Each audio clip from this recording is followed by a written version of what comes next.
David Ignatius has a column for the Washington Post. It's entitled, Biden Learned Washington as a Senator.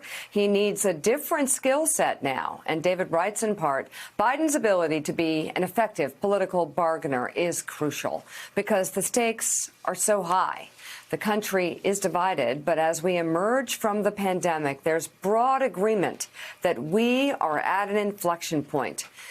As Brian Deese, head of the National Economic Council, put it, Deese outlined a plan for a new American industrial policy to compete with China and build economic and technological strength. The need to meet the challenge from China may be the best card Biden can play in negotiations ahead. It's the one theme on which there seems clear, unambiguous agreement between Republicans and Democrats. Biden's career has been spent in the glad-handing, backslapping world of the Senate. His brand is passing legislation.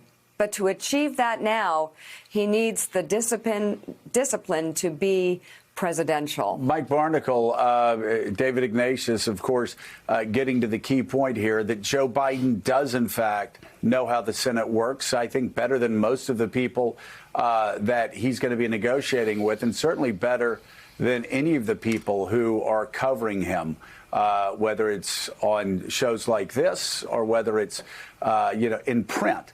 That said, David Ignatius brings up a great point. Different skill sets are needed when it comes to being the president, negotiating with Congress. And right now, I'm sure he finds himself in a very frustrating position of wanting this bipartisan deal to be done, but still having some haggling going on with members of his own caucus, leaders from his own caucus. Yeah, Joe, you know very well, Mika, you know very well that President Biden has always sought a bipartisan agreement on everything, on what kind of an ice cream cone you're going to order. Everything. He wants everybody to be happy. He wants everything to be calm.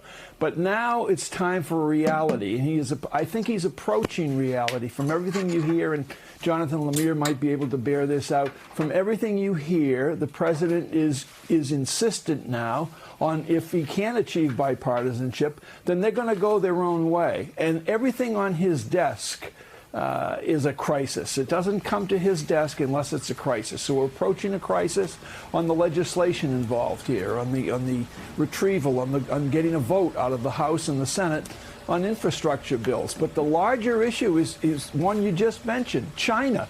The future of the United States and China. China's global reach is epic. It's epic. Africa, Middle East, I mean, we're getting out of Afghanistan. China's relationship with Pakistan is an impediment. So now we're going to have to find out exactly how the virus began, where it began, and the President of the United States is going to have to enforce some discipline on this country's approach to China in terms of getting that kinds of information. But at the end of the day, you are correct, Joe Scarborough. Joe Biden is coming back to the fact that in a reality-based political universe that we live in, he's going to have to step up and enforce the law as President of the United States. This is what I want, and this is what I want to get.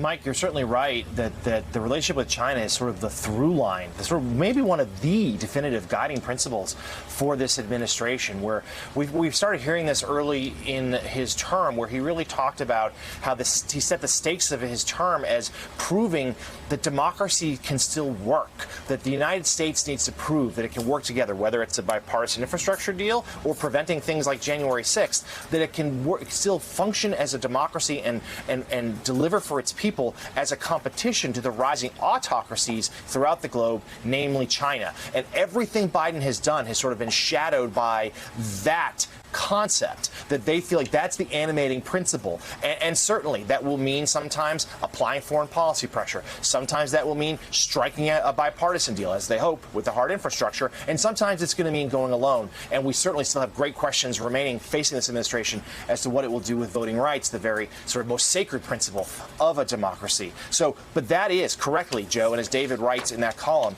that is where this presidency, more than perhaps any other, will be judged.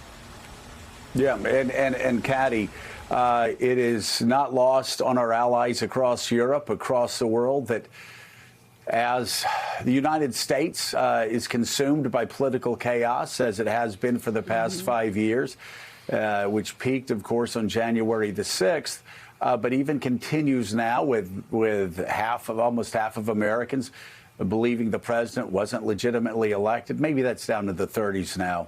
We'll get an update on that poll. But regardless, Europe over the past 5 years and the Middle East over the past 5 years have been setting their sights eastward. Angela Merkel even saying at one point, we can't depend on the United States anymore. And China has been sweeping up allies, one deal after another. I've got to believe that Washington working in a bipartisan manner, getting things done, showing to our allies and our rivals that we can pass bipartisan legislation. We can look back at the 1-6 disaster with Republicans and Democrats working together. I've got to believe that sends a very important signal to all of our allies as again, China's on the rise and our rivalry increases with them. Yeah, I mean, European leaders were delighted when Joe Biden went to Europe and said America is back, and he did all of the right things. And he sounded like a traditional pro-European, pro-alliance American president. But you're right, Joe. They watch American politics, perhaps more closely than is good for them. And they know what's going on here. And they know the dysfunction in the American system. And it's not just a function of Donald Trump. This predates Donald Trump, right back into President Obama's term. It was very difficult in divided American government to get things done.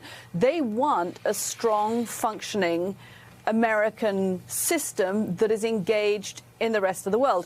And in some ways, European leaders looked at the vaccine rollout of President Biden, and they were impressed. They were impressed with how well that worked. And that was the kind of America that Europe has known in the past, right? That is the America that is competent, can get things done, is forward-thinking, is technologically and scientifically minded. And that was impressive. The other big plank of the Biden administration is to shore up America's role in the 21st century. And that means tackling China in a way that brings allies on board. And some of those allies, you're right, are looking at China saying, we've got other choices at the moment. If America's not working, if America can't get things done, then there are other countries in the world that are offering us money, that are offering us investment. And we're not going to totally shut the door on that possibility.